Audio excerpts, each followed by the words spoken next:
ఆషాఢమాస బోనాల జాతర వచ్చిందంటే అమ్మవారి భవిష్యవాణి వినేందుకు భక్తులు పోటెత్తుతుంటారు.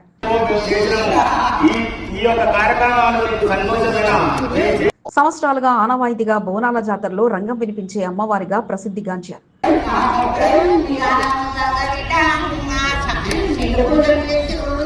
అమ్మవారు చెప్పే భవిష్యవాణి నిజమవుతుండటంతో ఆ ప్రాంత ప్రజలు పెద్ద ఎత్తున అమ్మవారి స్వరూపంగా కొలుస్తుంటారు.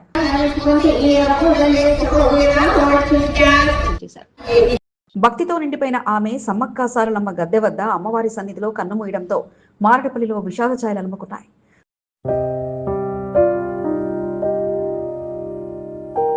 భవిష్యవాణి అమ్మవారు శోభారాణి గుండెపోటుతో మృతి. మారడపల్లిలో విషాదం. కన్నీటి పరితమైన భక్తులు. మీ ఎస్బీ న్యూస్ తెలుగు ఛానల్లో భవిష్యవాణి వినిపించే శోభారాణిపై ప్రత్యేక కథనం.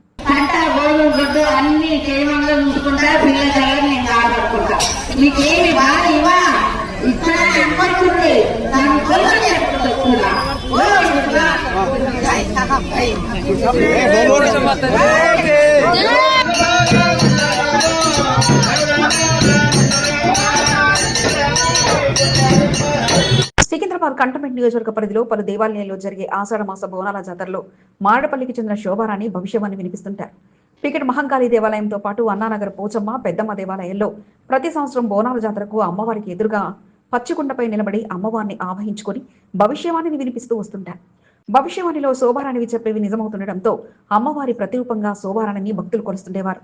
కొన్ని సంవత్సరాలుగా అన్నానగర్ పోచమ్మ దేవాలయ బోనాల జాతరలో శోభారాణి చెప్పే భవిష్యవాణి వినేందుకు అన్నానగర్ వాసులు పెద్ద ఎత్తున తరలివచ్చి భవిష్యవాణిని ఆసక్తిగా విని అమ్మవారు చెప్పిన పలుకులను పాటిస్తూ పూజలు నిర్వహిస్తుండేవారు.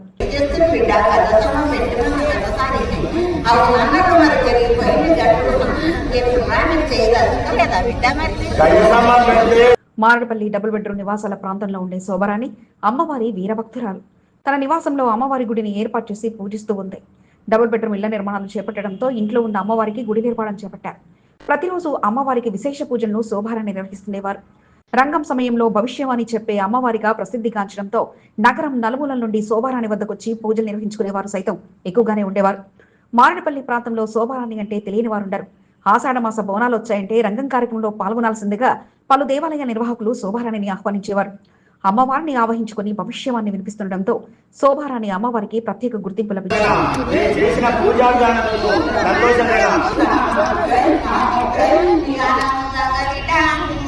65 సంవత్సరాల వయసున్న శోభారాణి అమ్మవారి భక్తురాలు. ప్రతి 2 సంవత్సరాలకోసారి జరిగే మేడారం జాతరకు కుటుంబ సమేతంగా వెళ్తుండేవారు. మేడారం జాతర పూర్తయ్యే వరకు అక్కడే ఉండి పూజా కార్యక్రమాలు పూర్తి చేసుకుని తిరుగు ప్రయాణమవుతుండేవారు. ప్రతిసారి మాదిరిగానే 2 రోజుల క్రితం మేడారం సమ్మక్క సారలక్క జాతరకు కుటుంబ సభ్యులతో కలిసి వెళ్లారు. అమ్మవారికి తానే స్వయంగా బంగారాన్ని సమర్పించి మొక్కులను తీర్చుకున్నారు. మేడారంలో అమ్మవారిని ఆవహించుకుని పూనకాలతో అమ్మవారి సన్నిధికి చేరుకుని మొక్కులను శోభారాణి అప్పగించారు. కొద్దిసేపటికే సారలమ్మ గద్దె వద్దకు చేరుకున్న శోభారాణి ఒక్కసారిగా అపస్మార స్థితిలోకి చేరుకున్నారు. వెంటనే వైద్య సిబ్బంది పరిశీలించగా గుండెపోటు వచ్చినట్లుగా గుర్తించి ఆసుపత్రికి తరలించలోపే శోభారాణి అమ్మవారి సన్నిధికి చేరుకున్నారు.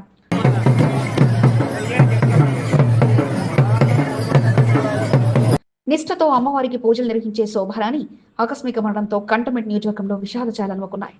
శోభారాణి లేరన్న వార్త తెలుసుకున్న భక్తులు కన్నీటి పరితమయ్యారు.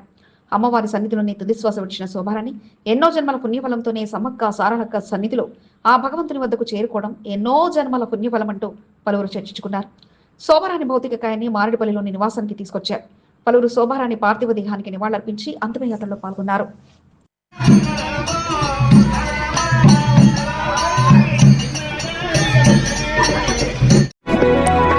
ఇన్నాళ్ళు ఓ లెక్క, ఇప్పుడు మరో లెక్కగా కొత్త సీఈఓ ఎంట్రీతో పరిస్థితులు మారిపోయాయా? ఎప్పుడు పడితే అప్పుడు నేతలు రాగానే తెరుచుకునే ద్వారాలు ఇప్పుడు నాయనయ్య అంటూ వెనక్కి పంపిస్తున్నాయి. సమస్యలంటూ వచ్చిన వారికి రమ్మంటూ ఆహ్వానం పలికిన బోర్డు ఇప్పుడు ఆంక్షల మధ్య ఆ రోజు మాత్రమే ఎంట్రీ అంటూ ఆంక్షలు విధిస్తున్నాయా?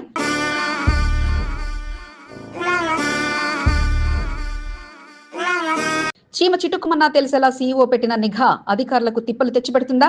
పిలిస్తే ఎప్పటికీ లోపలికి రమ్మంటారో తెలియక అధికారులు ఆగమాగమవుతున్నారా?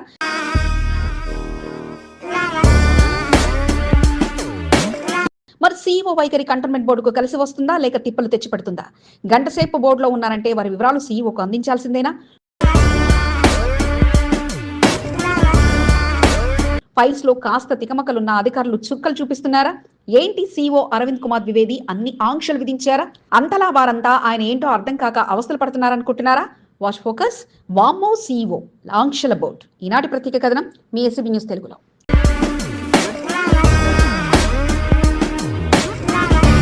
కంటోన్మెంట్ బోర్డు కార్యాలయం ఎవరు ఎంట్రీ ఇచ్చిన మొదట వారి డీటెయిల్స్ రాసుకుని అనంతరం వారి ఏ డిపార్ట్మెంట్కు వెళ్లాలో అక్కడి అటెండర్ గైడ్ ఇస్తారు. ఇంతవరకు బాగానే ఉంది. అయితే ఇప్పుడు సీఈఓను కలవాలంటే మాత్రం ఇప్పుడు అంత ఈజీ కాదు అన్నట్లుగా పరిస్థితి మారిపోయింది. గతంలో సీఈఓలుగా సుజాత గుప్తా, అజిత్ రెడ్డి, మధుకర్ నాయక్ ఉన్న సమయంలో వారిని కలవడానికి వచ్చిన నేతలకు కానీ ప్రజానికానికి గాను వారు తీసుకొచ్చిన సమస్య ఆధారంగా అవకాశం ఇచ్చి ద్వారం తెరిచి పలకరింపులతో ఆహ్వానం పలికేవారు. కొందరు హయాంలో ప్రజల విన్న వాళ్ళ కోసం కాస్త సమయాన్ని కేటాయించి అదే సమయంలోనే రావాలంటూ సూచించేవారు. కానీ నేతలకు మాత్రం ఎప్పుడొచ్చినా ప్రజానితగా ముందుగానే అవకాశం కల్పించేవారు. కానీ ఇప్పుడు మాత్రం పరిస్థితి మొత్తంగా మారిపోయింది. సీఈఓ అరవింద్ కుమార్ ద్వివేది ఎంట్రీ అనంతరం సీఈఓను కలవడం అంత ఈజీ కాదు అన్నట్లుగా మారిపోయింది. ఫోన్ కు మెసేజ్ చేసినా వాటిని చూడడం మినహా రిప్లై మాత్రం లేకపోగా ఇక ప్రజానికం కలవడానికి వస్తున్నారంటే మాత్రం అపాయింట్మెంట్ దొరకడం అంత ఈజీ కాదు అన్నట్లుగా పరిస్థితులు వ్యతిరేస్తున్నాయి. సీఈఓగా బాధ్యతలు తీసుకున్న అనంతరం పెనుమార్పులు తీసుకురాగా ఇక ప్రజానికం కలవడానికి కూడా సమయాలు మారుస్తూ వచ్చారు. చివరికి అలా కలవకపోతే విమర్శలు ఎదురవుతాయన్న తరుణంలో ప్రస్తుతం ప్రజానికం కోసం మంగళ, బుధ, గురువారాల్లో మధ్యాహ్నం తర్వాత కలవడానికి అవకాశం కల్పిస్తున్నారు. ఇక ఆయన బిజీ వర్క్ తో కలవరేనంటూ సిబ్బంది సమాధానం ఇస్తున్నా ఈ సమయాలు ప్రజానికానికే కాదు అందరికీ వర్తిస్తాయి అన్న రకంగా పరిస్థితి మారిపోయింది. Anybody is having any sort of problem for this thing, they can approach me directly. My number is there on the platform also there, and in my cantonment board website also there. They can drop me a message, they can send me later. That will be addressed promptly. There is no issue for that thing.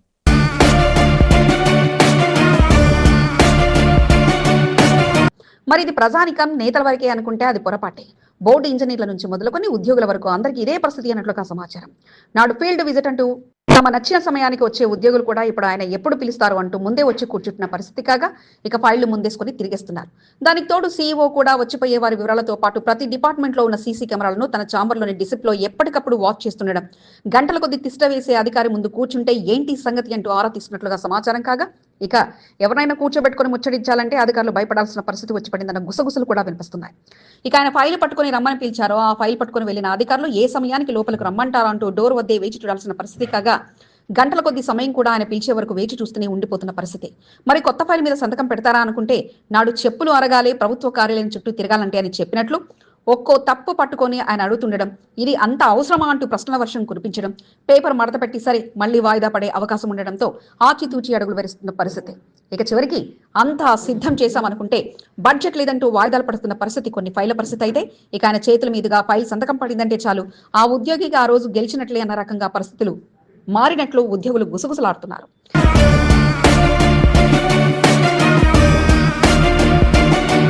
CEO నిర్ణయాలు కొన్ని మంచివి అయినా మరికొన్ని విషయాల్లో మాత్రం ఉద్యోగులకు కొత్త తిప్పలు తెచ్చిపెడుతున్నాయి. పిలిచి గంట సేపు వేచి ఉండేలా చేయడంతో వేల జీతాలు తీసుకునే కొందరు ఉద్యోగుల సమయం వృధా పోతుండగా ఇక ప్రజానికం నేతల సిఫార్సు చేయగానే వెంటనే పనులు జరుగుతాయన్న ఆనాటి రోజులు పోయి ఈ పని చేయడం వలన మనకేంటి లాభం అన్నట్లుగా పరిస్థితి ఉండగా ఏది అవసరం ఉందో అంతవరకే అంటూ గత బోర్డు సమావేశంలో వారు పెట్టిన అభివృద్ధి పనుల బడ్జెట్ ఫైల్ కూడా తెలియజేస్తుండగా సీఈఓ అధికారులు ప్రజలు నేతలపై వ్యవహరిస్తున్న తీరు ఒక తంతుకు మంచికే అయినా ఒక తంతుకు మాత్రం అందరిలో నిరుత్సాహం కూడా ఎదురవుతుండడం విశేషం.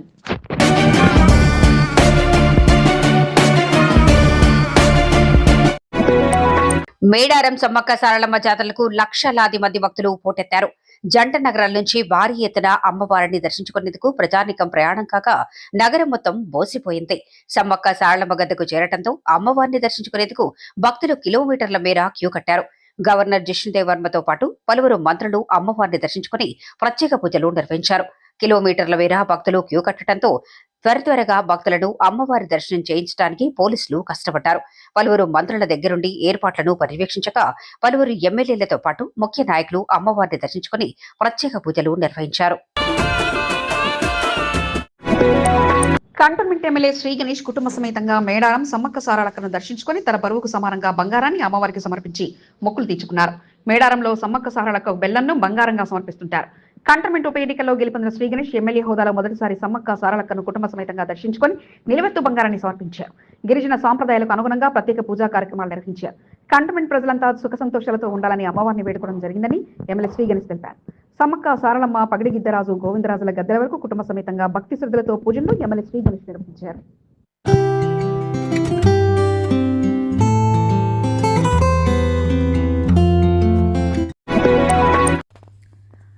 మేడారం జాతరకు మాజీ మంత్రి సనత్ నగర్ ఎమ్మెల్యే తలసాని శ్రీనివాస్ యాదవ్ ఉమ్మడి కుటుంబంగా తరలివెళ్లి అమ్మవారిని దర్శించుకుని మొక్కులను తీర్చుకున్నారు. మంత్రి సీతక్క తలసాని శ్రీనివాస్ యాదవ్ ను వారి కుటుంబ సభ్యులను ఆప్యాయంగా పలకరించి దగ్గరుండి అమ్మవారి దర్శనానికి తీసుకెళ్లారు. మేడారం సమ్మక్క సార్లమ్మ జాతరలో భాగంగా శుక్రవారం తలసాని శ్రీనివాస్ యాదవ్ ప్రత్యేక బస్సులో మేడారంకి బయలుదేరి వెళ్లారు. తలసాని తల్లి, భార్య, కుమారుడు, కుమార్తె, కోడళ్లు, మనవళ్లు, మనవరాళ్లు, సోదరులు వారి కుటుంబ సభ్యులతో కలిసి తలసాని శ్రీనివాస్ యాదవ్ మేడారంలో అమ్మవారిని దర్శించుకుని పూజలు నిర్వహించారు. తలసాని తల్లిని తానే స్వయంగా వీల్చైర్లో సమ్మక్క సార్లమ్మ గద్దె వద్దకు తీసుకెళ్లి తల్లి చేతుల మీదుగా మొక్కులను అమ్మవారికి అప్పగించారు. ఎప్పుడూ రాజకీయాల్లో బిజీగా ఉండే తలసాని శ్రీనివాస్ యాదవ్ ఉమ్మడి కుటుంబ సభ్యులతో కలిసి అమ్మవారిని దర్శించుకుని భక్తి పారవశ్యంలో మునిగి తేలారు.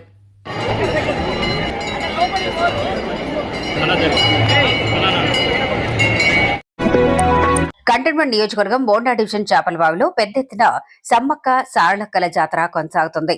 ములుగు జిల్లాలో ప్రతి 2 సంవత్సరాలకు ఒకసారి మేడారం సమ్మక్క సారళక్కల జాతర కొనసాగుతుంది. బోండా డివిజన్ చేపలబావిలో సైతం ఈ నెల 28 నుండి 31 వరకు జీహెచ్ఎంసీ పార్కులో సమ్మక్క సారళమ్మల జాతరను నిర్వహిస్తుంటారు. భక్తులు పెద్ద సంఖ్యలో తరలివచ్చి అమ్మవారిని దర్శించుకుని పూజలు నిర్వహిస్తుంటారు. బోండా డివిజన్ కార్పొరేటర్ కొంత దేవ్ నరేష్ అమ్మవారికి బెల్లం, పొడి బియ్యం సమర్పించి మొక్కులను తీర్చుకున్నారు. డివిజన్లో పెద్ద ఎత్తున జాతర కొనసాగుతుందని, భక్తులకు ఎటువంటి అసౌకర్యం కలగకుండా ప్రత్యేక ఏర్పాట్లు చేయడం జరిగిందని కొంత దీప్ నరేష్ తెలిపారు. జాతర నిర్వాహకులు జనార్దన్ అభ్యర్థన మేరకు ఆలయం చుట్టూ అలంకరణ, విద్యుత్ దీపాలను కొంత దీప్ నరేష్ ఏర్పాటు చేశారు. పూజా కార్యక్రమాల్లో పాల్గొన్న కొంత దీప్ నరేష్ దంపతులను నిర్వాహకులు ఘనంగా సన్మానించారు. మహిళా అధ్యక్షురాలు భాగ్యలక్ష్మి, సంగీత, జ్యోతి, చంద్రకళ, శరణ్య, కావ్య, దీప, జయశ్రీ, జిత్తు, ప్రశాంత్, గణేష్, సుభాష్ తదితరులు పాల్గొన్నారు.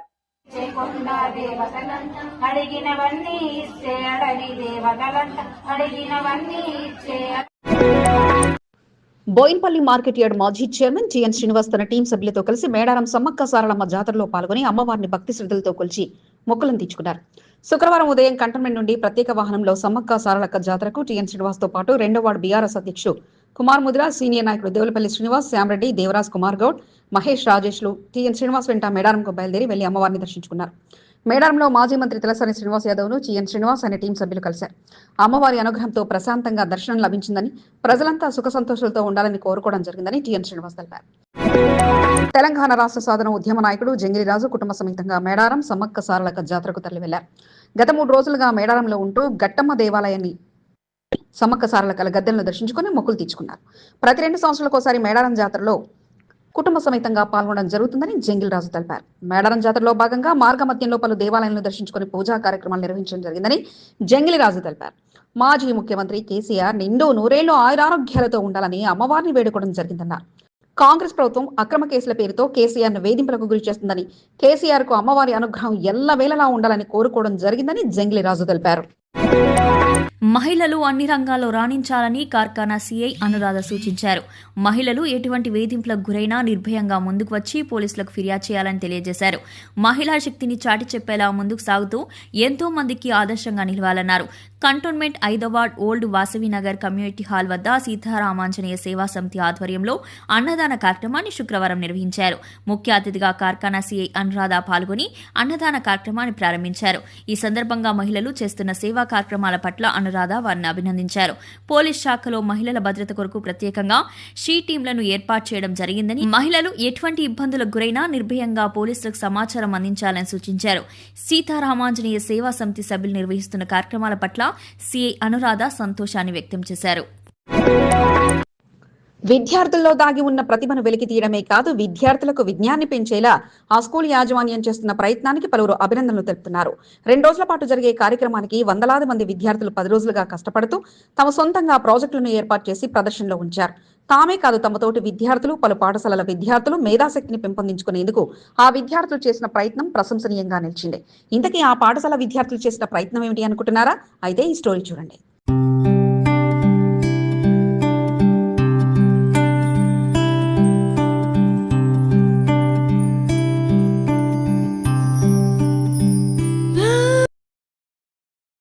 ఇక ఇక్కడ మీరు చూస్తున్న ఈ పాఠశాల సికింద్రాబాద్ రామగోపాల్పేట డివిజన్ మంజు థియేటర్ సమీపంలో ఉన్న కొత్త ఇల్లయ్య హై స్కూల్. ఇక్కడ మీరు కనిపిస్తున్న వందలాది ప్రాజెక్టులను పాఠశాల విద్యార్థులు 10 రోజులుగా కష్టపడి ఏర్పాటు చేశారు. High school, primary, pre primary విద్యార్థుల కొరకు ప్రత్యేకంగా నాలెడ్జ్ కార్నివాల్ కార్యక్రమాన్ని కొత్త ఇల్లయ్య హై స్కూల్ నిర్వాహకులు ఏర్పాటు చేశారు. శని, ఆదివారాలు 2 రోజుల పాటు ఈ ప్రదర్శన కొనసాగనుంది. ప్రదర్శనలో సైన్స్, సోషల్, మ్యాథమెటిక్స్ అంశాలకు సంబంధించిన ప్రాజెక్టులను ఏర్పాటు చేశారు. I am principal of Kotta Illaya High School. We are conducting a knowledge carnival. ఇది 2 days ఉంటుందండి, Saturday and Sunday, 31st and 1st. దీంట్లో మేము maths, science and social projects చేశాము. సాధారణంగా పాఠశాలలో సైన్స్ ఫెయిర్లు జరుగుతుంటాయి. కొత్త ఎల్లయ్య హై స్కూల్లో మాత్రం విద్యార్థుల నాలెడ్జ్ ను పెంపొందించడంతో పాటు ప్రదర్శన చూసే విద్యార్థులకు సైతం జ్ఞానాన్ని పెంపొందించేలా నాలెడ్జ్ కార్నివాల్ కార్యక్రమాన్ని ఏర్పాటు చేశారు. మనిషి జీవన విధానానికి సంబంధించిన అంశాలతో పాటు పర్యావరణం, యంత్రాలు, పని విధానాలు, రాజకీయ అంశాలు, జంతువులు, భారతదేశ చరిత్ర ఒకటిని కాకుండా A to Z ప్రాజెక్టులతో ప్రదర్శనలు ఏర్పాటు చేసి తమకు సాటి లేదని కొత్త ఎల్లయ్య హై స్కూల్ విద్యార్థులు చాటి చెప్పారు. 2 రోజుల పాటు జరిగే ప్రదర్శనను అన్ని స్కూళ్ల విద్యార్థులతో పాటు ఉపాధ్యాయులు తిలకించాలని ప్రిన్సిపల్ కె జాన్సీరాణి సూచించారు. పిల్లల క్రియేటివిటీ, ఇన్నోవేషన్ అన్నీ బయట తేవాలనే ఒక ఇంట్రెస్ట్ తోటి ఇది స్టార్ట్ చేశాము. పిల్లలు చాలా బాగా చేశారు. ఆల్మోస్ట్ 390 స్టూడెంట్స్ పార్టిసిపేట్ చేశారు ఫర్ 140 ప్రాజెక్ట్స్ అవి. వీళ్ళు ఈ శ్రమంతా కూడా జస్ట్ 10 daysలో చేశారండి. It was really very inspiring. పిల్లలు ఆల్సో చాలా ఎంతూజియాస్టిక్గా, చాలా ఇదిగా they have participated. So I would like, we have invited many schools and చాలా మంది వచ్చి డెఫినెట్గా మా పిల్లల్ని చూసి పిల్లల్ని బాగా ఎంకరేజ్ చేస్తే we are also very happy. నేటి రోజుల్లో చదువును కమర్షియల్ గా చూస్తున్న విద్యా సంస్థలు ఎన్నో ఉన్నాయి. కొత్త ఎల్లయ్య హై స్కూల్ మాత్రం తమ విద్యార్థులకు మేధాశక్తిని పెంపొందించడంతో పాటు ఇతర విద్యార్థులకు మేధాశక్తిని పెంపొందించేలా నాలెడ్జ్ కార్నివాల్ కార్యక్రమాన్ని ఏర్పాటు చేసి ఎన్నో స్కూళ్లకు ఆదర్శంగా నిలుస్తున్నారు. వందలాది మంది విద్యార్థులు ప్రాజెక్టులతో అన్ని రకాల సబ్జెక్టులతో ప్రదర్శన నెలకొల్పడం విశేషం. శనివారం నుండి ఆదివారం వరకు సందర్శనకు అవకాశాన్ని స్కూల్ నిర్వాహకులు కల్పించారు. జాతిపిత మహాత్మా గాంధీ వర్ధంతిని పురస్కరించుకుని మహాత్మా గాంధీ విగ్రహానికి పూలమాళ్లు వేసి ఘన నివాళులను అర్పించడంతో పాటు ఆంగ్లేయులను గడగడలాడించి స్వాతంత్రాన్ని తీసుకొచ్చిన మహనీయుడు గాంధీజీ అంటూ బోర్డు మాజీ ఉపాధ్యక్షుడు జంపన ప్రతాప్ తెలియజేశారు. కంటోన్మెంట్ బాబూజీ నగర్ లోని మహాత్మా గాంధీ విగ్రహానికి స్థానికులతో కలిసి జంపన్న ఘన నివాళులు అర్పించారు. మహాత్మా గాంధీ వర్ధంతిని పురస్కరించుకుని ఆయన విగ్రహం ముందు మౌనం వహించి ఆయనకు నివాళుల కార్యక్రమాన్ని నిర్వహించడంతో పాటు భారతదేశానికి స్వాతంత్ర్యం తీసుకురావడానికి ఆయన చేసిన ఉద్యమాలు మరవలేమంటూ జంపన తెలియజేశారు. కార్యక్రమంలో కొమరయ్య, శ్రీనివాస్, అజిత్, శ్రీకాంత్, సాయిబాబా యాదవ్, భాను, గోమతి, వాసు, రామారావు, సురేష్, ముఖేష్, వరప్రసాద్ తో పాటు పలువురు పాల్గొన్నారు. కంటోన్మెంట్ 7వ వార్డు తిరుమలగిరిలో మహాత్మా గాంధీ వర్ధంతి కార్యక్రమాన్ని పార్టీలకు అతీతంగా నాయకులు నిర్వహించారు. మహాత్మా గాంధీ స్టాచ్యూకి పూలమాళ్లు వేసి ఘనంగా నివాళులర్పించారు. బీఆర్ఎస్ సీనియర్ నాయకులు, బెవరేజెస్ కార్పొరేషన్ మాజీ చైర్మన్ గజ్జల నాగేష్ తిరుమలగిరిలో జరిగిన కార్యక్రమంలో పాల్గొని మహాత్మా గాంధీ విగ్రహానికి ఘనంగా నివాళులర్పించారు. స్వాతంత్ర్యం కొరకు మహాత్మా గాంధీ చేసిన పోరాటం మరవలేందని ఆయన అన్నారు. స్వాతంత్ర్యం తీసుకొచ్చి స్వేచ్ఛను ప్రకటిస్తే కాంగ్రెస్ ప్రభుత్వం అక్రమ కేసులు పెడుతూ ఇబ్బందులకు గురిచేస్తుందని గజ్జల నాగేష్ తెలిపారు. పార్టీ అధినేత కేసీఆర్ కు సిట్ నోటీసులు ఇవ్వడం అప్రజాస్వామికమని గజ్జల నాగేష్ మండిపడ్డారు. కార్యక్రమంలో ఉద్యమకారుడు సత్యనారాయణ గౌడ్, 5వ వార్డు అధ్యక్షుడు కిరణ్, సీనియర్ నాయకుడు పరిస సంతోష్ గౌడ్లతో పాటు పలువురు పాల్గొన్నారు. ఈ యొక్క కాంగ్రెస్ ప్రభుత్వం రాష్ట్రంలో అనేక రకాలైన అరాచకాలకు, దురాఘాతాలకు పూనుకొనడం జరుగుతుంది. ఎప్పుడైతే మన తొలి ముఖ్యమంత్రి శ్రీ కల్వకుంట్ల చంద్రశేఖరరావు గారు మన తెలంగాణ రాష్ట్రాన్ని మరి ఎలాంటి కూడా హింసకు తావివ్వకుండా అహింస మార్గంలో తీసుకొచ్చిన ఆ మహనీయునికి ఈరోజు మరి సిట్టు మరి నోటీసులు పంపించడం చాలా సిగ్గుచేటు. మహాత్మా గాంధీ 78వ వర్ధంతిని పురస్కరించుకుని 5వ వార్డు మహాత్మా గాంధీ నగర్ లోని స్టాచ్యూ వద్ద ఘనంగా నివాళులను అర్పించారు. కాంగ్రెస్ పార్టీ సీనియర్ నాయకుడు పెద్దాల నరసింహ సారథ్యంలో కార్యక్రమాన్ని నిర్వహించారు. మహాత్మా గాంధీ అమర్ రహే అంటూ పెద్ద ఎత్తున నినాదాలు చేశారు. గాంధీజీ బోధనలు, పోరాట పటువ ఎంతో మందికి స్ఫూర్తిదాయకమని పెద్దాల నరసింహ అన్నారు. కార్యక్రమంలో సత్యనారాయణ, యాదగిరి, మల్లప్ప, బీరప్ప, రామలింగప్ప, రామకృష్ణ, వెంకటప్ప, సాయిలు, గంట రాజు, మౌలానా, చంద్రయ్య, అంజప్పలతో పాటు పలువురు పాల్గొన్నారు. కంటోన్మెంట్ 1వ వార్డు బోయిన్పల్లిలో మహాత్మా గాంధీ వర్ధంతి కార్యక్రమాన్ని కాంగ్రెస్ పార్టీ నాయకులు నిర్వహించారు. వార్డు అధ్యక్షుడు మారుతి గౌడ్ ఆధ్వర్యంలో నిర్వహించిన కార్యక్రమంలో పలువురు సీనియర్ నాయకులు పాల్గొని మహాత్మా గాంధీ చిత్రపటానికి ఘనంగా నివాళులర్పించారు. హరికృష్ణ, సదానంద్, నారాయణ, రాజు, ముఖేష్, గోమతి, చోటు, మహేష్, అభిషేక్ తదితరులు పాల్గొన్నారు.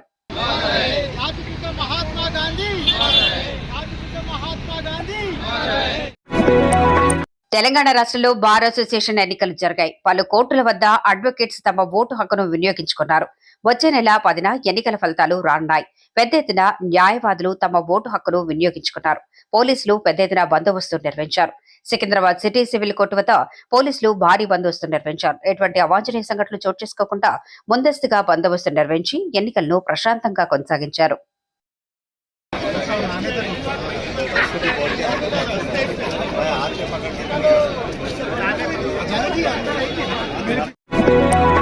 జహంగీర్పేట్ దర్గాలో కాంగ్రెస్ పార్టీ నాయకులు ప్రత్యేక ప్రార్థనలు నిర్వహించారు. కంటోన్మెంట్ ఎమ్మెల్యే శ్రీ గణేష్ చేపట్టిన పోరాటం విజయవంతం కావాలని దర్గాలో ప్రత్యేక ప్రార్థనలు నిర్వహించినట్లు మూడో వార్డుకు చెందిన సీనియర్ నాయకులు మహేందర్, నాగరాజు, అన్నానగర్ మురళి తెలిపారు.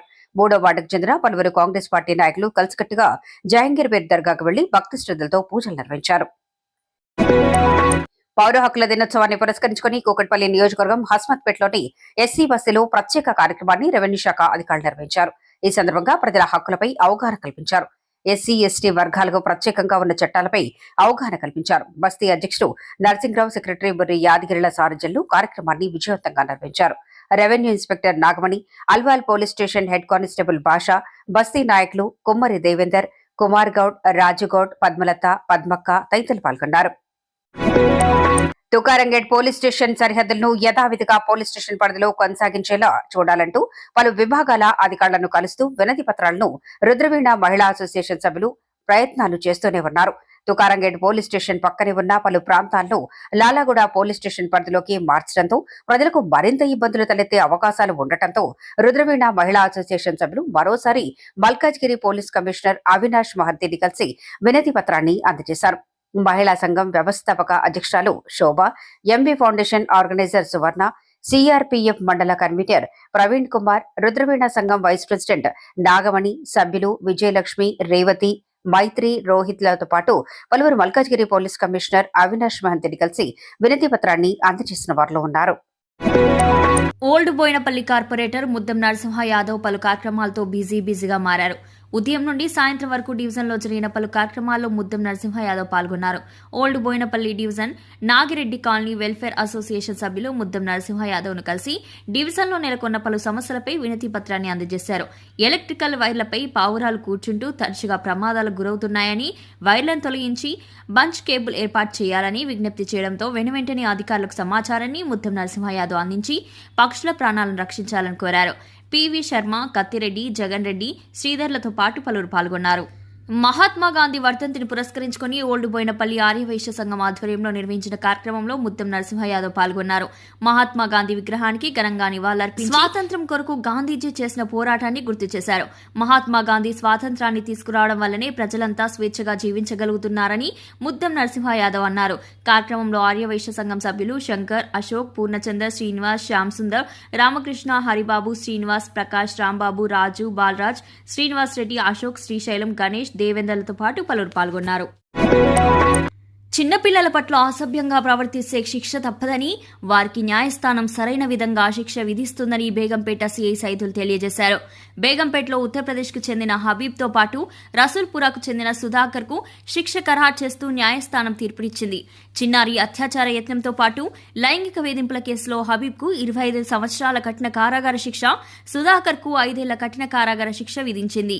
ఆనాటి సీఐలు డెబోరా, చిర్ర రామయ్యలు పగడ్బందీగా సాక్షితో పాటు ఛార్జ్షీట్ దాఖలు చేయగా విచారణ చేపట్టిన అనంతరం ఇద్దరిని నేరస్తులు న్యాయమూర్తి తేల్చి వారికి శిక్షను విధించారు. హైడ్రా అధికారులు ఎంట్రీతో అన్ని డిపార్ట్మెంట్లు ఇక మెరుపుదాటలతో సీజ్ చేసి రూల్స్ పాటించని షాపులకు షాక్ ఇచ్చారు. హైడ్రా కమిషనర్ రంగనాథ్ పలు డిపార్ట్మెంట్లతో సమావేశం నిర్వహించి ఫైర్ సేఫ్టీ లేని షాపులపై ప్రత్యేక నజర్ పెట్టాలన్న ఆదేశాలతో నాంపల్లి అగ్ని ప్రమాదం అనంతరం ఇక ఫర్నిచర్ షాపులు, గోదాములపై అధికారులు దృష్టి పెట్టారు. వైరింగ్ సరిగా లేకపోవడం, ఫైర్ సేఫ్టీ లేని షాపులను టార్గెట్ చేసి రెండో రోజు 6 షాపులపై చర్యలు తీసుకుని సీజ్ చేశారు. కొంపల్లి, అత్తాపూర్, గచ్చిబౌలి, కుకట్పల్లి, నాగోల్, బొప్పల్, నాచారంలో పలు ఫర్నిచర్ షాపులను సీజ్ చేసి నోటీసులు అందించారు. సనత్ నగర్ టైగర్స్ మరో విజయాన్ని తన ఖాతాలోకి వేసుకుని విజయడంకాను మోగించింది. టీం సభ్యులంతా ఐకమత్యంగా రాణించడంతో హోరాహోరీ జరిగిన పోరులో 7 వికెట్లు 3 ఓవర్లు మిగిలి ఉండగానే విజయ లక్ష్యాన్ని ఛేదించింది. క్రీజ్ లో కిరణ్ సతీష్లు 6లు 4లతో చెలరేగిపోగా మ్యాన్ ఆఫ్ ది మ్యాచ్ ను కిరణ్ అందుకున్నారు. కార్పొరేటర్ సరళ విజేతలను అభినందించడంతో పాటు ఖేలో ఇండియాలో భాగస్వాములై క్రీడలపై ఆసక్తి చూపుతూ పాల్గొన్న ఇరు టీంలను అభినందించారు.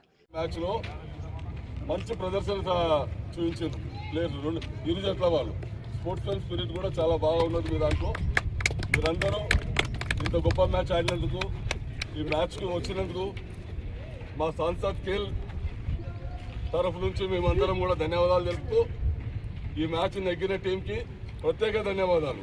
ప్రధానమంత్రి సంసద్ ఖేలో మహోత్సవంలో భాగంగా 2025-26 క్రికెట్ పోటీలో మీడియా టీంల మధ్య మొదటి రౌండ్ పూర్తి కాగా జింకానా మైదానంలో గోల్డెన్ టైమ్స్ పై విజయం సాధించిన సనత్ నగర్ టైగర్స్ నేడు రెండో రౌండ్ కు చేరింది. సనత్ నగర్ స్పోర్ట్స్ కాంప్లెక్స్ లో ఈ రోజు రెండో match Amberpet warriors Sanath Nagar tigers మధ్య మ్యాచ్ నిర్వహించారు. స్థానిక బీజేపీ నాయకుల సారథ్యంలో అటల్ బిహారీ వాజ్పేయి ఫౌండేషన్ సారథ్యంలో పోటీలను అతిథులు ప్రారంభించగా టాస్ గెలిచిన అంబర్పేట వారియర్స్ మొదట బ్యాటింగ్ ఎంచుకుంది. బ్యాటింగ్ మొదలుపెట్టి ఆచితూచి ఆడుతూ బ్యాటర్లను బాలును బౌండరీలను తరలించగా 10 ఓవర్లలో 3 వికెట్ల నష్టానికి 78 పరుగులు చేసింది. సతీష్, వెంకట్, వెల్లేష్, కోటేశ్వరరావు, కిరణ్లతో పాటు పలువురు బౌలర్లు పరుగులు రాకుండా వారిని నిలువరించడంతో సక్సెస్ అయ్యారు. ఇక సనత్ నగర్ టైగర్స్ బ్యాటింగ్ మొదలు పెట్టగానే 2 ఓవర్ల వరకు కూడా 6 రన్లు మాత్రమే సాధించడంతో మొదటి వికెట్ ప్రవీణ్ అవుట్ అవ్వడంతో అంతా టెన్షన్ పడ్డారు. దిశా, వెంకట్, రమేష్లు వికెట్లు పడకుండా వికెట్ల మధ్య పరుగులు తీస్తూ సింగిల్స్ తో సరిపెట్టగా ఇక ఓవర్లు తగ్గుతున్న కొద్దీ పెరుగుతున్న టెన్షన్ ను రమేష్ 6 కొట్టి ఆరంభాన్ని ఇస్తే దిశా, వెంకట్ 4లతో ఆట మొదలు పెట్టారు. వారి అనంతరం సతీష్, కిరణ్ రంగంలోకి దిగగా ఇక కిరణ్, సతీష్లు 4లు 6లతో అలరించారు. విన్నింగ్ షాట్ కూడా కొట్టే అవకాశం లేకుండా వైడ్ బాల్ విన్నర్ గా గెలిచిపోగా 7వ ఓవర్లో 3వ బాల్ విజయాన్ని అందుకున్నారు. కార్యక్రమానికి అమరపేట కార్పొరేటర్ సరళ ముఖ్య అతిథిగా పాల్గొని విజేతలను అభినందించడంతో పాటు రన్నర్లతో పాటు విజేతలు ఇంత సమయం తీసుకుని ఆటల వైపు దృష్టి పెట్టడాన్ని అభినందించారు. మ్యాన్ ఆఫ్ ద మ్యాచ్ ను కిరణ్ అందుకోగా పోరాట స్ఫూర్తితో మ్యాచ్ గెలిచిన టీంను బీజేపీ నాయకులు అభినందించారు. సనత్ నగర్ టైగర్స్ టీంను కెప్టెన్ గా ఆవుల శ్రీకాంత్ యాదవ్ టీంను లీడ్ చేయగా కీపర్ గా సుధీర్ తనవంతుగా గేమ్ ప్లాన్ తో ప్రత్యర్థి టీంను కట్టడి చేయడంతో విజయం సాధించారు. విజయాన్ని అందించడంలో కీలక పాత్ర వహించిన టీం సభ్యులకు కెప్టెన్ శ్రీకాంత్ యాదవ్ కృతజ్ఞతలు తెలియజేశారు. సనత్ నగర్ టీం నుంచి నేటి మ్యాచ్ లో ప్రవీణ్, మాణిక్యలరావు, కనకరాజు, బాలకృష్ణ, మహేందర్, కిరణ్ సంపత్ తో పాటు పలువురు పాల్గొన్నారు. 4 స్తంభాల్లో మీరొకరు. ఖచ్చితంగా మీరు ఆ దిశగా వెళ్తున్నారని కోరుకుంటూ మనము మన భారతదేశం, మన రాష్ట్రం, మన తెలంగాణని మనం కాపాడుకోవాలి. ఎందుకంటే you are the stem of that. So అందరూ కూడా పేరున వచ్చినందుకు ధన్యవాదాలు. పోరాట పటిమతో సనత్ నగర్ టీం వరుస విజయాలతో ముందుకు సాగుతుండగా మరో మ్యాచ్ గెలిచిన అనంతరం ఇక సెమీఫైనల్ కు ఎంట్రీ ఇవ్వనుండగా ఇదే ఉత్సాహంతో ముందుకు సాగుతామంటూ టీం సభ్యులు తెలియజేశారు.